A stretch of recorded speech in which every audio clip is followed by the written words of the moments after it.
here we go.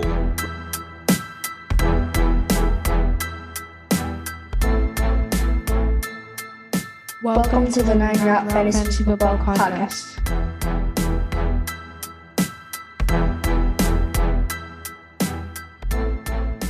What's up, everybody? Welcome back to the 9 Route Fantasy Football Podcast.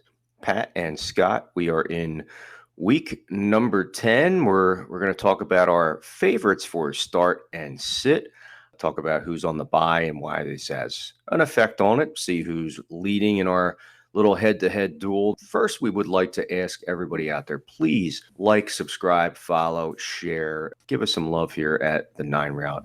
If you're looking to contact us via email, we are the9routeFFB@gmail.com. You can go to our website, www.the9routeFFB.com. We are at the 9 Route on Twitter. I am also at Scott from Delco. If you're interested in shooting the breeze, liking some of our tweets based on fantasy or otherwise, and again, any questions, comments, and concerns, we're on YouTube, Apple Podcasts, Podbean. So please head out there and take a listen. We're going to try to give you the information to help you go deep in your fantasy league all the way to a fantasy football championship. Pat, how are we doing on bye weeks? Looks a little lean for some teams, right? When we're going to try to give you some starts to help you figure out who you should play maybe in place of some of those guys. Yeah, not as bad as week 9, but the 6 teams on bye. We do have 4 this week. Week 10, Baltimore, Cincinnati, New England Patriots, and New York Jets. Definitely some pieces on all of those offenses that are going to be, missed in your fantasy lineups. But like Scott said, we're going to give you some options that you can start, in place of the guys that you're going to be missing and hopefully, get you through that week and get you another win and get you 1 week closer to your fantasy playoffs where, like you said, you just got to make the dance and hope the rest just kind of falls into place as things go on. So far in our head-to-head matchups, going into this week, I'm ahead in our head-to-head for the season, 49-40. We also have that one draw. As far as our start sits for week 9 individually, you are 3-4 with 1 inconclusive. So we do basically do like an inconclusive or an injury category. That's if somebody gets hurt in the middle of the game or if one of the guys that we pick doesn't play or whatever. We don't count that against our overall percentages as far as how many we got right and wrong. You do still have 2 pending. Chris Olave was one of your starts for week 9, still going tonight, and we're still waiting to score one of your other picks for week 9 based off of the top 12 type concept to see if you made that. I am 4-2 heading into the Monday night game. I am also waiting on the Saints defense, who I said to sit this week, and waiting to see if Trevor Lawrence ends up being a top 12 quarterback after all of the games have finished for week 9. So that is where we are at heading into, at least for our little competition, heading into week 10. It looks like in the head-to-head, I took 7-3. We're assuming here that you're going to win the Olave because my start of the week ended up going out after 1 series. So Olave is going to get you a win on that one, but it's not going to be enough to hold me off. I'm going to take this week 7-3 and stretch out my lead a little bit further. But I feel like every time you go first, I do well. So I am going to give you the honors of going first in our start sit this week. Gee, thanks. So, you're going to take your victory lap while I talk about who is not going to do well this week. All right, so folks, ignore the next 20 minutes of me talking, and you should do very well. No, all kidding aside, no worries. Start sits. Quarterbacks, start of the week. I would like one James Garoppolo of the San Francisco 49ers going up against the Los Angeles Chargers. Jimmy G has definitely seen a little bump in both production. Obviously did not start the season. Trey Lance did a little damage and then got damaged, and the rest is history. Jimmy G, number 11 right now in our league of record coming into week 9, about number 7 over the last 4 weeks, and has seen a little bit of a bump thanks to a certain running back named Christian McCaffrey acquired via a trade. again, he's starting to put up numbers and stats. You're starting to see a little bit of life in that offense. I know a lot of the local fans in San Francisco can't stand him.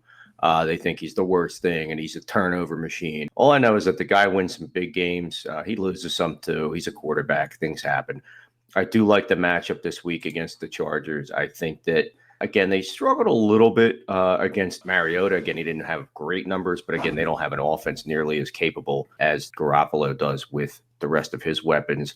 If Deebo Samuel is back, feeling 100%, Brandon Ayuk has had a very nice season. And we did mention a certain running back, George Kittle's there as well. I think he's going to have himself a nice game. I think he's got top 10 potential for this week, maybe a little bit better, but I do think Jimmy G is the start of the week. Again, not a basic one. We're not saying Mahomes. We know that. Yes, Jimmy G this week against the Chargers. Yeah, he'll get you through if you need him. I was the first one to enter the start sits this week, so I got the pick of the litter, and that puppy happens to be Justin Fields versus the Detroit Lions. Fields, as we mentioned in our last episode, finished week 9 as the QB1 on the week. And as we talked about last week, the Bears are finally calling plays based on his strengths. Even though he had an NFL regular season record, 178 rushing yards in week 9, he also threw the most passes that he's thrown in a game all season. Now that he's running the ball a little bit more and keeping opposing defenses a little bit more honest, things are starting to open up for him in the passing game. And, you would think NFL caliber coaching staff would have kind of figured that out before the season started. But apparently it took them 4 or 5 weeks to realize what they had in Justin Fields and to sort of build the pathway for him to, being a top 10 quarterback. I believe he's I want to say he's QB7 on the season as of right now. Just crazy considering where he came from, just earlier in the season where he couldn't get right, wasn't throwing more than 15 passes in a game, and even then wasn't completing more than 60% of those passes. So just a complete 180 for Fields. Now he gets the Lions in week 10. They're the 30th ranked defense versus the quarterback position, and that only makes this matchup that much juicier.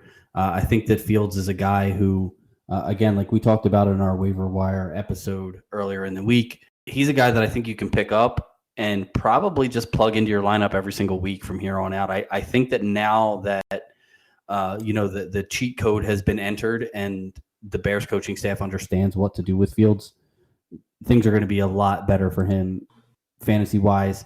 You're going to see the rushing yards increase like he did, obviously, in week 9. He's not obviously going to rush for 178 yards every week, but he's averaging twice as many rushing yards in the last 4 weeks as he did in the last 4 games as he did in the first 4 games. So now that he's doing what he was created to do, he's starting to become the quarterback that I think everybody thought he could be coming into the season. Moving on to my start of the week at the running back position. This is starting to become a little bit more of a no-brainer, I guess you could kind of say at this point. Travis Etienne versus the Kansas City Chiefs. Again, the guy's really just coming into his own. I know some people, last year there was Liz Frank, had to miss the season. People were a little suspect, but most people expected him to have a big breakout season. He was highly touted. Make sure you get him. James Robinson goes and starts the season and looks like he's quite the capable running back, and Etienne's getting some crumbs along the way. And then you started to see a little bit of a gear shift with Etienne taking over the backfield. James Robinson obviously then traded to the New York Jets to make up for the Breece Hall injury. Over the last 4 weeks, RB10, 4th in yards. He's 11th overall in the season, number 7 in the last 2 weeks. He's averaging 9.2 yards a reception. So he can kind of do it all from that running back position on an offense that's just starting to come together as a whole, playing with Trevor Lawrence, his college quarterback, good coaching staff down there, and a good culture. I think you're starting to see this happen. Going up against the Kansas City Chiefs, you're definitely looking to start players against their defense, which sometimes they do put up and kind of shut you down a little bit, but it's very rare. And when it comes to the running back position, they're not that great. Again, they're about middle of the road. But looking at a player of this caliber that has really been able to do what he can do is something amazing. And by the way, against running backs, Kansas City Chiefs have given up the most receptions overall, 63 for 446 yards and 2 touchdowns. So I do think that our friend Travis is going to be the start of the week at running back. Yeah, he could be the RB1 in that game on the week. Honestly, he's been that good. Mm-hmm. I am going to stick with that Detroit-Chicago game, and I'm going to take Jamal Williams as my start for my running back for this week. Probably not going to be the RB1 on the week, especially with DeAndre Swift back. But this is the third week in a row that I've picked against the Chicago Bears at the running back position. But this is where we're at in the season. The Bears have just been really bad against running backs. They're the fourth worst defense versus the position. They give up roughly 26.6 PPR points per game. They just actually gave up 2 top 30 running back weeks to the Miami Dolphins, who are known for their passing game and not necessarily their running game. So that just shows that teams who don't really force the ball into their running backs' hands are still getting good quality production out of their running backs against the Bears. And those of you who have DeAndre Swift on your roster, I'm sure you've heard, if you haven't, you're about to hear it for the first time. In an interview last week before the Week 9 game, said that the injury that he sustained probably is going to keep him at less than 100% for the entire season. It's not something that it just gets better, especially when you're practicing and playing in games. Swift had 2 carries this past week against Green Bay and did still get some work out of the backfield as a receiver. I think you're going to see DeAndre Swift sort of morph into more of a Nyheim Hines, J.D. McKissick type role where he's really just a pass-catching back, and Jamal Williams is going to handle the majority of the running back snaps and handoffs and things like that. So if you were savvy enough to draft Jamal Williams this year as like a handcuff or a committee back, he's paying off pretty handsomely for you so far this year, and I don't really see that stopping this week against the Chicago Bears defense that just bleeds points to the running back position. Wide receivers.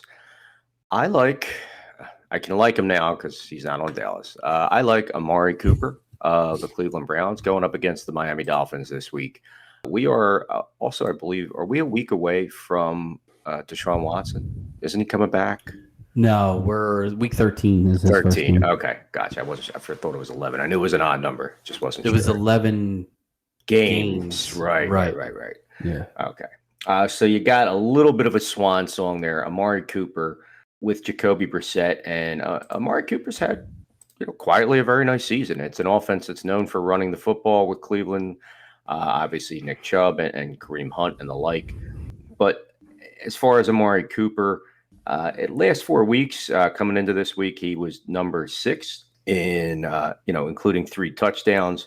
Kind of a little touchdown dependent. If you look at 3 games where he scored 10 points or less, he did not have a touchdown in those games. So overall, that would be maybe one little thing to be a little weary of. But at the end of the day, I do think that, again, he is the wide receiver 1 on an offense that's, again, run-based, but, they have a good quarterback or a decent one right now with Brissett, who's capable and doesn't make too many mistakes. But he is their go-to guy. And to go up against that Miami offense that, again, they're in the 10th worst roughly against the wide receiver position. But they do bleed points, and they do not have really the ability to cover a lot of teams' top wideout, when it comes down to it. So seeing that, driven up the 4th most receptions in the league. So I think Amari Cooper has that top 10, possibly top 7 or 8 potential for wide receiver this week in week 10. My start of the week at the wide receiver position is going to be Devonta Smith from the Philadelphia Eagles going up against the Washington Commanders. Smith has been very up and down this season, which is kind of to be expected of a number 2 pass catching option in an offense. Now that the Eagles have A.J. Brown, obviously Smith was not going to lead the team in targets like he did last year. This week, though, he gets to go up against Kendall Fuller and Benjamin St-Juste, 2 of the worst graded coverage cornerbacks, according to Pro Football Focus. And the Commanders as a team are the 8th worst team versus the wide receiver position, giving up 36.3 PPR fantasy points per game to the wide receiver position. And I don't know if you follow a lot of, social media on fantasy football social media, but if you do and you follow Devonta Smith, after the Thursday night game, he posted something on Twitter, and I'm going to paraphrase here, obviously, because we keep the show clean as we can. but his Twitter feed, he had a message that just said, I just want to let y'all know IDGAF about y'all fantasy team. Basically, what that means to me is that he was probably getting some flack for his lack of production in that game and over the last few weeks. And I can see Jalen Hurts being the type of guy who, hears that and that people are giving him crap on Twitter and just absolutely just targets him to the point where he can't breathe anymore against this Washington team. And I truly believe that that's what's going to happen. I think that Smith is going to be the focal point of the offense this week versus Washington, sort of like he was in week 3 when he went 8 for 169 and a touchdown on 12 targets. It was one of only 2 games this season where he's gotten double-digit targets, but I do believe that he's going to see double-digit targets again against the same Washington Commanders team. I think that the Eagles are going to roll and that Devontae Smith is going to have a really good game this week. On this one, I hope you're right. All right. Next, tight end position. Going to utilize some of your love and mojo from your quarterback start. I'm looking for Cole Kmet of the Chicago Bears against the Detroit Lions, who are about top 4 worst against the tight end position. Again, I don't know.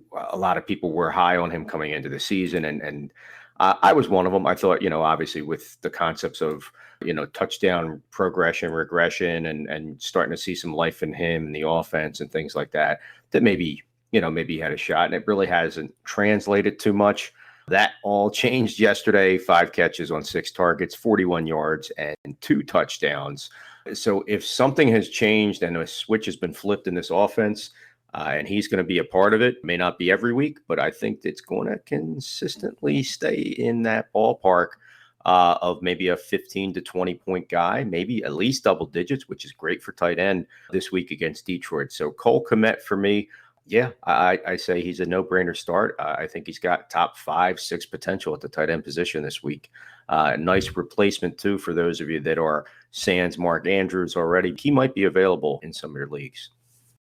Yeah, I think the Bears' offensive turnaround is going to be good for everybody on that roster, and I think that all the the Cole Kmets, the Darnell Mooney's, even Chase Claypool now being on that team. I think now that the Bears are starting to unlock Justin Fields, like I said earlier, that's a good thing for everybody in this offense. The more they have the ball, the more first downs they make, the more they're in the red zone, the more everybody on that team is going to score fantasy points. And I think that, moving forward, I truly think that if you can get guys like Fields, like Mooney, like Kmet in a trade, definitely go out and try to do that, especially if you can dump off some expiring pieces. I had mentioned in our trade episode, trading away a guy like Michael Pittman for the Indianapolis Colts.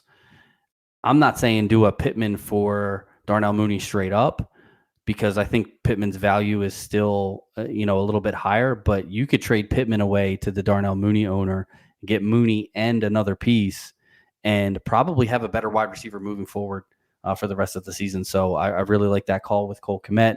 I do like Mooney this week. I didn't make him my start of the week, but I do think that Bears offense is finally moving in the right direction, and I think that you need to start all your Bears except David Montgomery. Well, now that Justin Fields has taken all the rushing yards, maybe the running backs will start to fade, and the pass catchers will start to pick up a little bit, but we'll see. At my start of the week for the tight end is going to be Juwan Johnson versus the Pittsburgh Steelers. The Steelers are not terrible against the tight end position. With this one, it's just, I normally don't go with my gut, but with this one, I kind of did. I just feel like with all the pass catching options that are missing in New Orleans, especially with Michael Thomas now being gone for the season, I just feel like Juwan Johnson's going to continue to be a big part of their offense. Over the last 3 weeks, he's played at least 73% of the snaps. Isn't targeted a ton, but averages about 5 targets a game, and is really used a lot in the red zone. And again, this is one of those things where when we do these start sits, I'm not going to come on here and say, start Travis Kelce, because, nobody needs to waste 45 minutes of their day listening to somebody say that. I'm trying to give you somebody here that I think you can plug and play. Again, if you are missing a guy, like Scott said, like a Mark Andrews who's going to be on bye, like a Hayden Hurst who's going to be on bye. One of those guys. Or again, if there's any injuries, Juwan Johnson is becoming a bigger part of the Saints offense and what they do.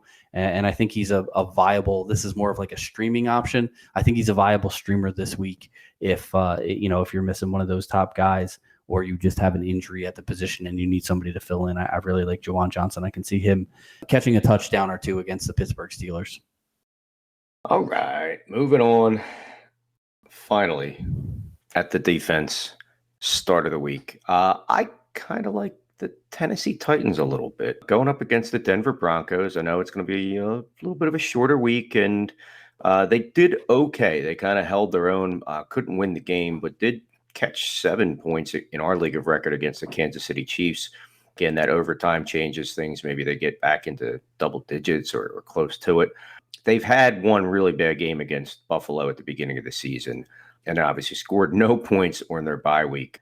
After the Buffalo game, they had a low of 3, and then ever since, they've been pretty solid. Starting against Indianapolis, which, again, that's a tough team anyway when it comes to having a good offense, but they put up 10-6. They were out for the bye.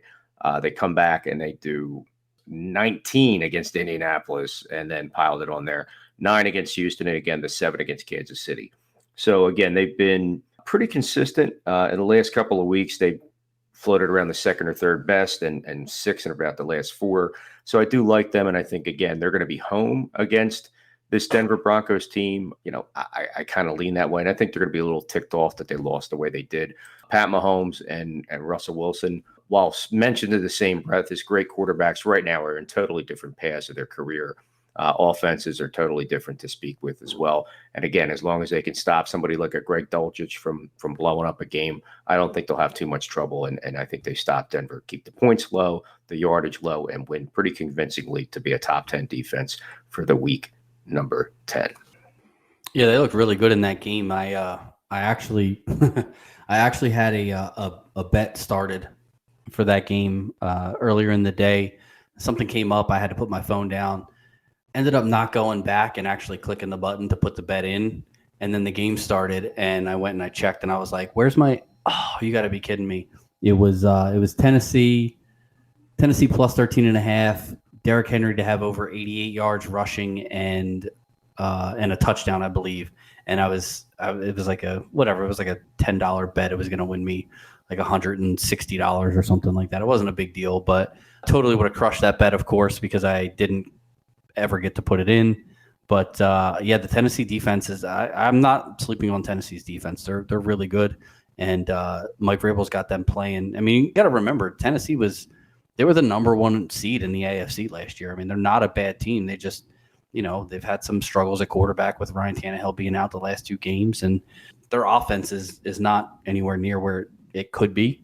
But they're an excellent defensive team, and they can run the ball and slow the game down. And I like Tennessee's defense pretty much against anybody. I wouldn't have played them against Kansas City, but it doesn't look like it would have hurt. I mean, they scored, like I said, they scored 7 points against them. So my start of the week at the defense position is going to be the Arizona Cardinals versus the LA Rams. For being the defending Super Bowl champs, the Rams are absolutely terrible in offense this year. They're bottom 3 in the league in points scored, yards, and yards per play. They rank in the bottom 10 in turnovers, red zone attempts, and red zone efficiency. I mean, they're just plain bad this year. Aside from the Stafford Cup connection, they offer almost nothing on the offensive side of the ball. And the Cardinals have actually been a pretty good defense despite their wins and losses. They're a top 12 in turnovers forced on the season, and they have the most defensive touchdowns scored on the year with 5. Now, I'm not saying or predicting that they're going to score a defensive touchdown because that's nearly impossible to do. But I'd say the chances are probably better that they will than any other team in the league, considering how often the Rams turn the ball over and how good the Cardinals have been with finding the end zone on some of these turnovers. So, again, Rams are not one of those teams that you're going to be afraid of starting the defense against this year. And I'm going to go ahead and do it in Week 10 with the Cardinals. Good luck to you, buddy. You're going to need it. Speaking of those Cardinals. Says the guy who's down 40-49. It's Still early. We got plenty of time, man. It's only week 10. Relax, bro. So speaking of those Arizona Cardinals, my sit of the week. Let's start sitting. Let's start at quarterback. And this guy doesn't have to go far to sit because he's real short. Kyler Murray. Yeah, it was coming. That's dirty. Kyler Murray of the Arizona Cardinals against the Los Angeles Rams. He's not quite my Baker Mayfield, but I'm not a big fan. He's going against the Rams. To say that they own him is an understatement. In his career, he is 1-6, 7 touchdowns, 6 interceptions. He's been sacked 20 times. He's fumbled 6 times, lost 3 of them. He's had 98 incompletions, a 63% completion percentage, and only averaged about 14 points a game, with one high being 22 and a low of 3.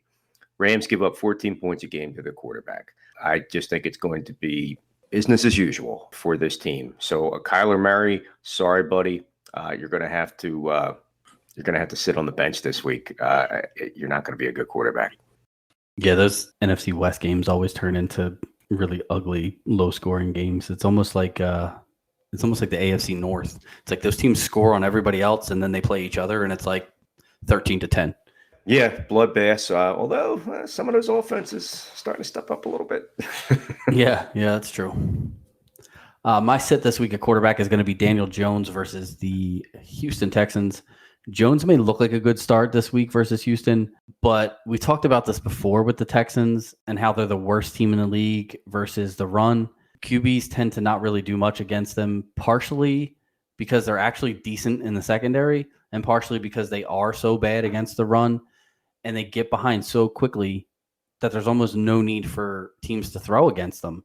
Combine that with the Giants' reliance on Saquon Barkley for offense so far this year and the lack of any good and or healthy wide receivers, pass catchers. They lost Sterling Shepard. They lost their rookie Daniel Bellinger. Kenny Golladay I think he's changed his name and moved to a different country at this point.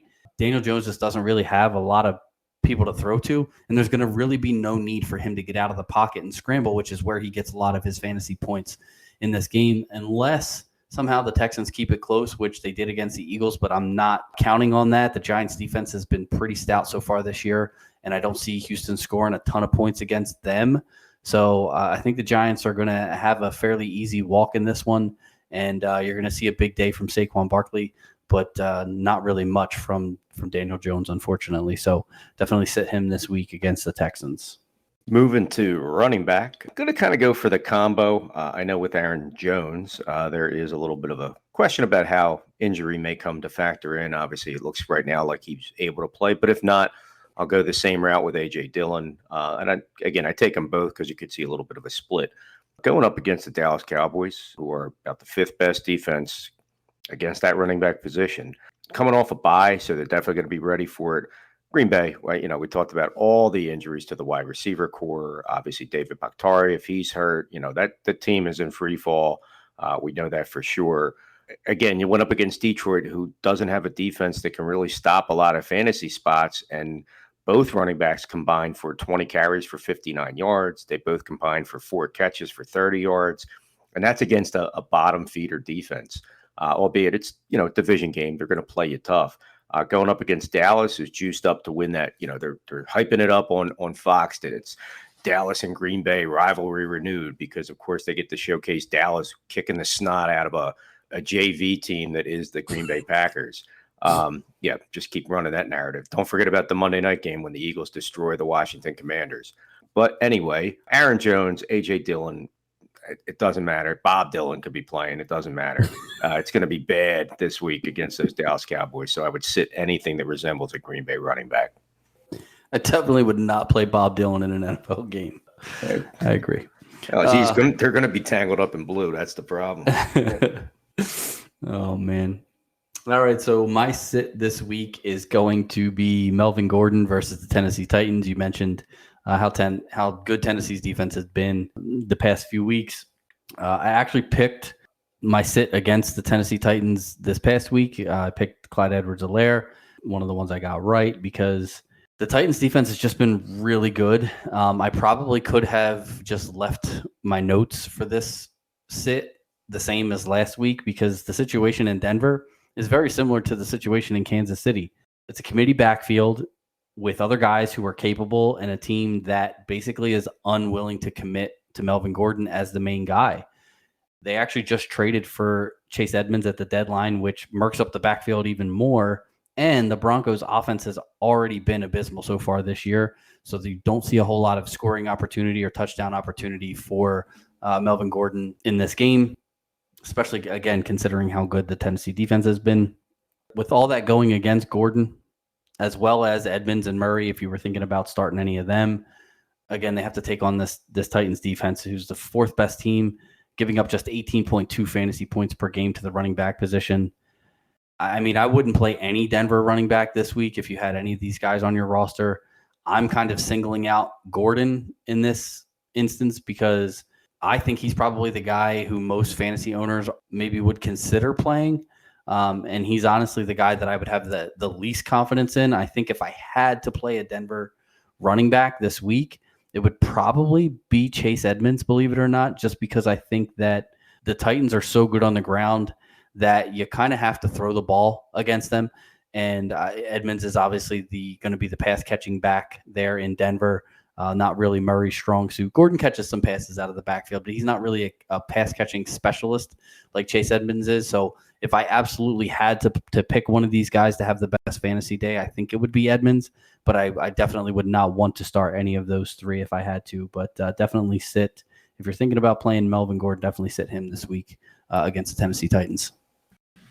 All right. Moving on, wide receiver sits of the week. This one might seem a little like a duh, but at the same time, coming into the season and prior to kind of like last week for a lot of people, he is a wide receiver one in a starting NFL offense.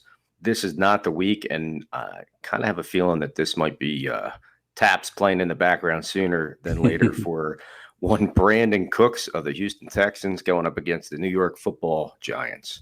They're about top 5 defense against the wide receiver position.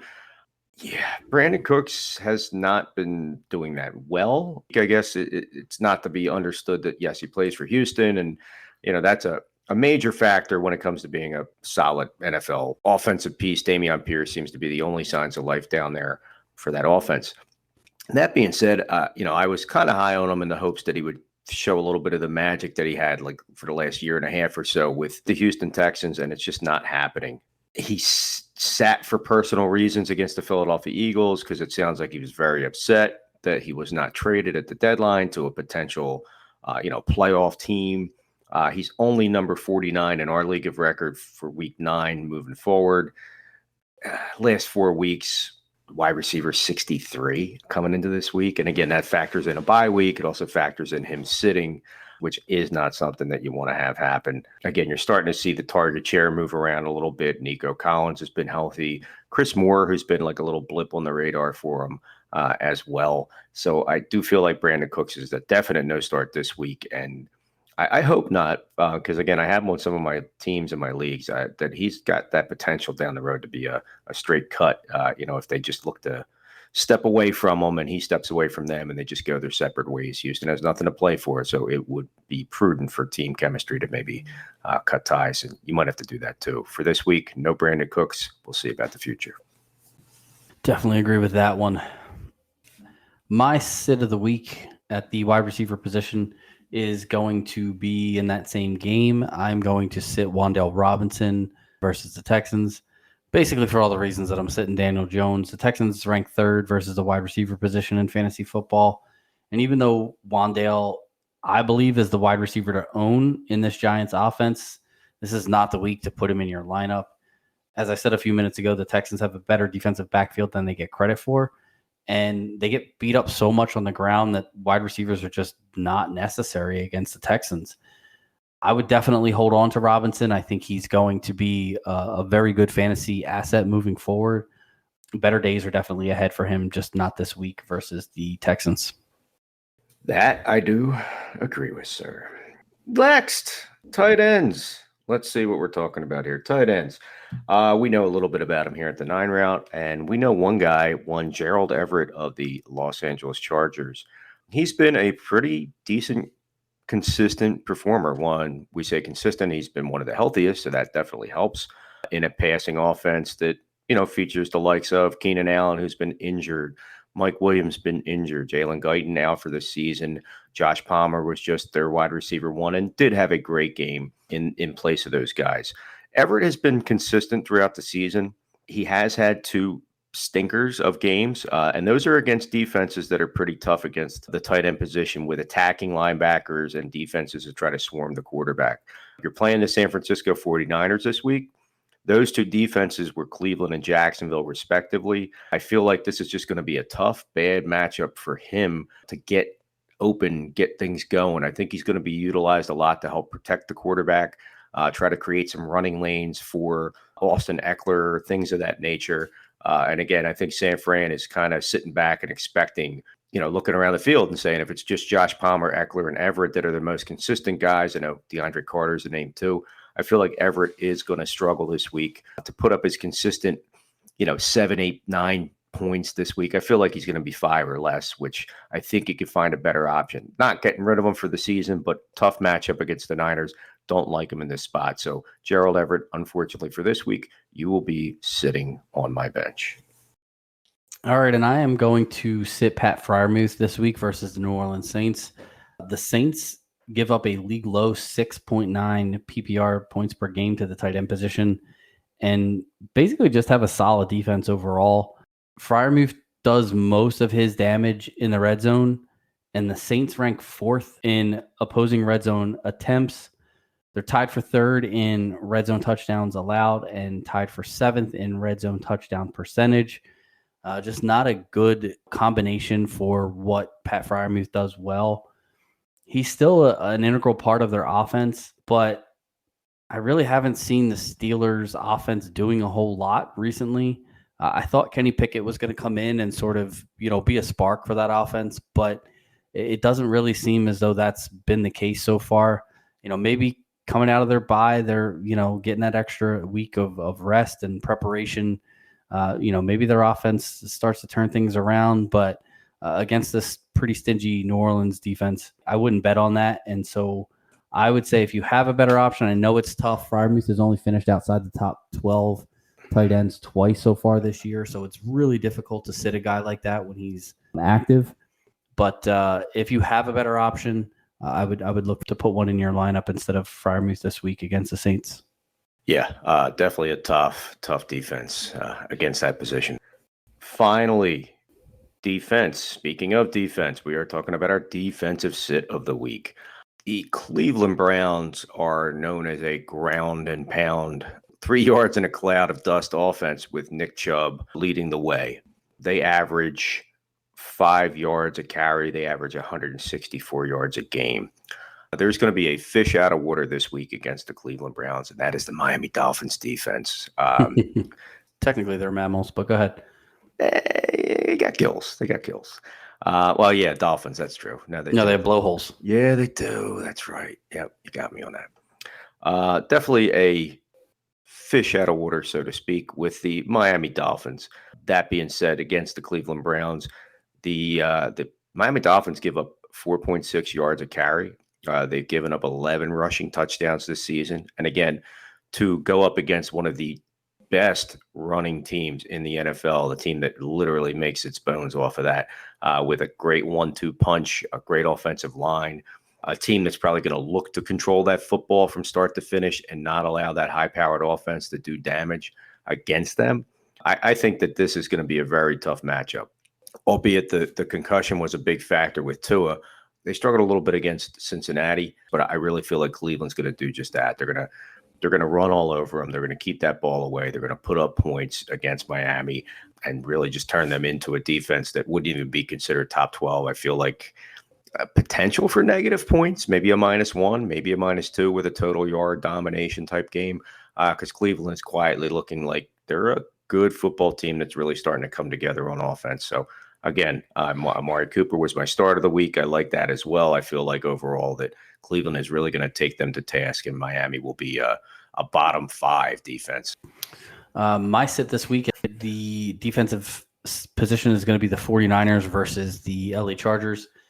The 49ers are a top 5 scoring defense. I was trying to really give a defense here that, people were considering starting. And I think the Niners are just that. But the Chargers are finding their offense finally, even with Keenan Allen and Mike Williams out.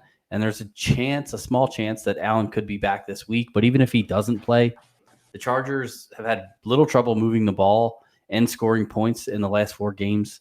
I think Justin Herbert seems to be fully recovered from his early season rib injury. And Austin Eckler is finally back to his 2021 ways, scoring 10 touchdowns in his last 5 games. The Chargers also rarely turn the ball over. They've committed only 9 turnovers so far in 8 games, give up the fewest amount of sacks so far in the league with just 10. And as much as I love what the 49ers are doing on defense this year, I'd be very nervous to start them against this Chargers team that looks like they're finally starting to hit their stride. Definitely going to be a good game. This is another one of the games that I'm really looking forward to watching. I know that the Chargers have had trouble stopping the run, so definitely could see a slower paced game from the 49ers, and that definitely would lead to the Chargers trying to be a little bit more pass heavy, I think, in this game. The Niners have a really good run defense as well. So, and Eckler does most of his damage as a receiver out of the backfield. So definitely not a great matchup for the 49ers. From what I was looking at, there's not a ton of good defensive matchups out there this week. But if you have the 49ers and, there's another option out there, I would definitely attempt to go out and maybe grab another option for week 10. Good luck to you, Pat. I think I got you this week. Speaking of got you for this week, I think that concludes our starts and sits. So just to go back through real quick, Pat is starting Justin Fields, Jamal Williams, Devonta Smith, Juwan Johnson, and the Arizona Cardinals defense. I am starting Jimmy Garoppolo, Travis Etienne, Amari Cooper, Cole Kmet, and the Tennessee Titans. Pat, you are sitting Daniel Jones, Melvin Gordon, Wandale Moore, Pat Freiermuth, and the San Francisco 49ers. I am sitting Kyler Murray, the tandem of Aaron Jones, A.J. Dillon, Brandon Cooks, Gerald Everett, and the Miami Dolphins. And I will only take 1 point for that running back thing with the 2. So Well, you're going to lose either way, so it's fine. Come on now. They're both going to score more than Melvin Gordon, trust me. Knowing this year's NFL pack, who knows, man? That's very true. But yeah, folks, I think that's going to do it here for us at the 9 route for our week 10 starts and sits.